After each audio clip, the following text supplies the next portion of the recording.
First Contact, Part 3, by Routes Bloodthorn. Captain Delminta was enjoying a cup of stim on the bridge. The star system she was exploring had been a bust.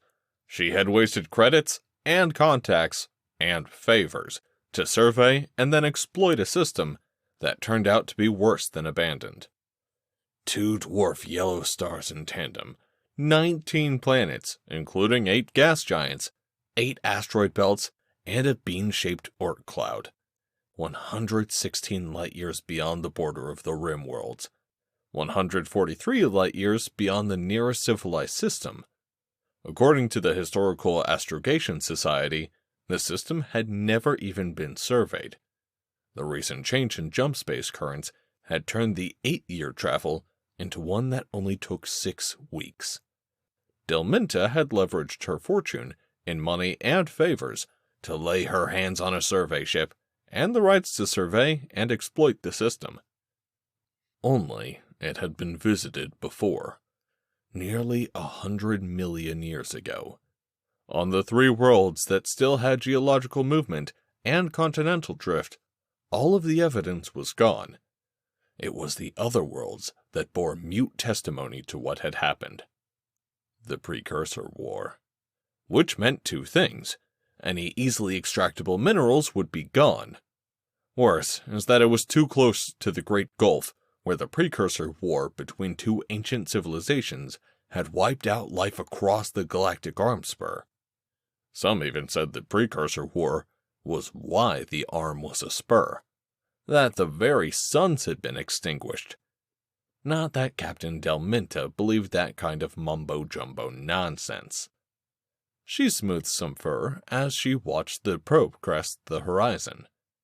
Hers were a tree-dwelling people, mammalian with soft fur, delicate ears, large eyes, and strong grips. Her natural instincts for geometry made her a good captain, and made her crew highly skilled, even in null grav. She took another drink of stim and curled her toes, cracking the joints. It was at that moment the alarms for one of her probe networks went off, startling her. She jumped, throwing her heated stim juice all over the backs of her navigator, who woke up from his nap screeching. He smacked the communications officer, who woke up, snarled, and kicked the science officer, who promptly kicked Delminta in the shin, just like that little brat of a cousin had done when they were children. By the time the bridge was settled down, the geosynchronous satellite survey net over the tiny gas planet was screaming a proximity alert so bad it made Delminta roll her ears and smack her baby sister, the communications officer, with her command stick. "What is its problem?" Delminta barked at her baby sister. Jimena bit Delminta's foot, then turned back to her instruments. "There's something big out there. It's moving towards us. It's real close. Like in orbit around this gas planet close."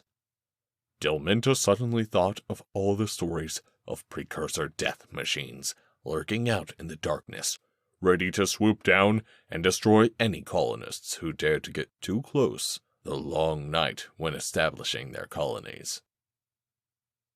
"Can you get me a look at it?"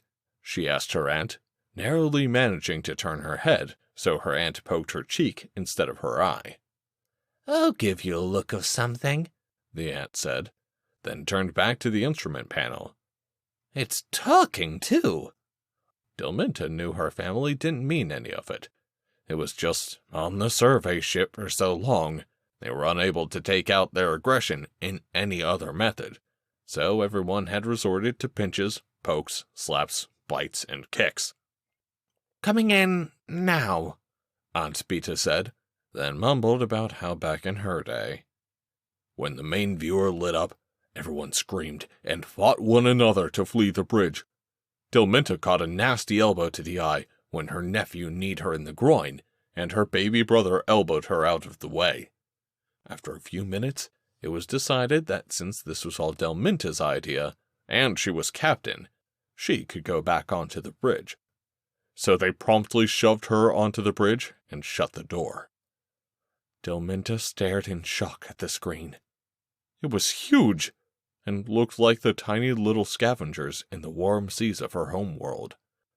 A bell-like top with a multitude of tentacles hanging down. It was lit up, blue light outlining it, and filling it with bright spots, appearing and disappearing, of pink, green, red, and orange. Hello? Hello? Are you guys in there? A feminine voice asked. Delminta stared in shock. Hey, can you hear me? One tentacle lifted up and tapped the side of the bell. Stupid Gentrix Industries comm nerves. Shoulda got a warranty. Delminta swallowed and looked up at the blast door window. She could see 3 of her cousins, her left-hand broodmother, and an aunt looking at her through the window. Her left-hand broodmother waved at her to get it on. Yes, we can hear you, Delminta said. The whole thing rippled with color, and several of the long tendrils, which the ship estimated to be hundreds miles long and miles thick, trembled as if in pleasure. Oh, wow! Hot pipe, baby, I thought I'd gone deaf, the female voice said. Sandy Talaman, nice to meet you. One of the tendrils started to extend, then jerked back when Delminta screamed. Oh, sorry, not used to this yet. Wow, how embarrassing.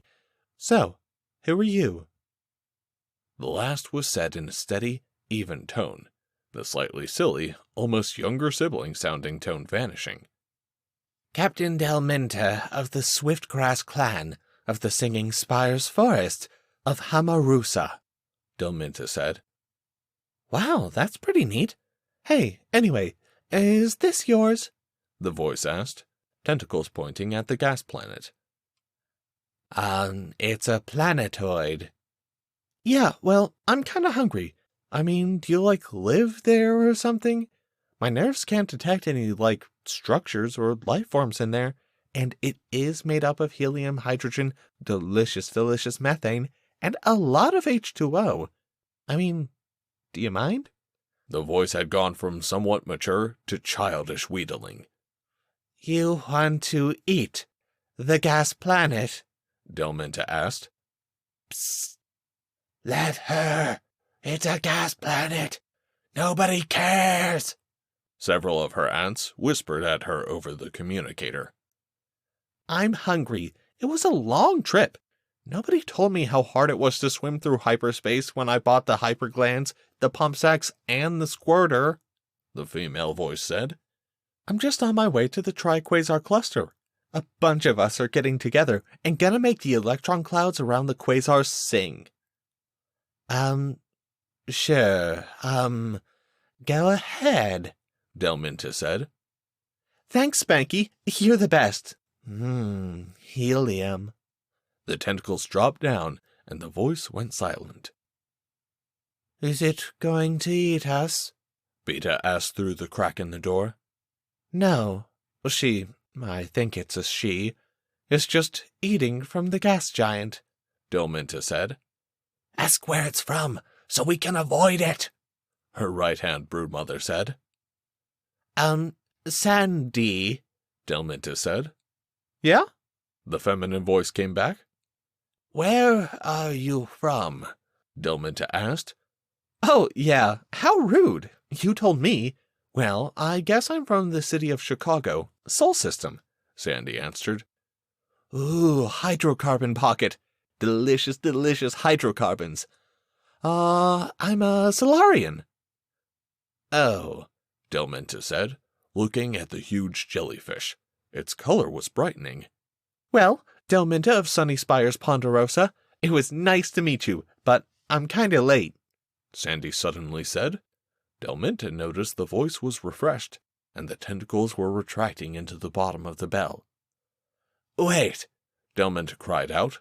She flinched as the bell tilted toward her little ship. Yeah? The voice definitely sounded like a little girl's, and Delminta wondered how much of it was the ship's computer, trying to make it so the massive creature wasn't so panic-inducing. Out of politeness, we should show each other how we look, Delminta said. Oh, is that why you let me see you? Oh, you're so cute. Kind of like a sugar glider and a kitty and a squirrel all mixed together. My friends are gonna love absolutely hearing about you, the jellyfish said. And you? Delminta asked. Oh, this is me. It's custom. Daddy bought it for me. I'm a registered biosynth now, but that's okay, the voice said. Well, okay, bye. There was a weird, eye-watering flash, and Delminta thought for a second that it looked like the giant jellyfish suddenly inverted. As soon as the jellyfish vanished, her family rushed in, kicking, biting, pinching, all fighting to get at their controls, and tried to get instrumentation on the creature that had just vanished. Personally, Delminta was wondering if maybe she could sell the data to the Unified Exploratory Council and come out even. The Unified Exploratory Council purchased Delminta's logs. The recordings caused furious debate among the council. Normally, nobody would believe a crew as flighty as a crew of Hamarusans that they'd encountered a sentient jellyfish that fed off gas planets. But this was the third, maybe even fourth, sole sentient species that had been discovered. Leading the Exploratory Council, one question. What exactly was Soul?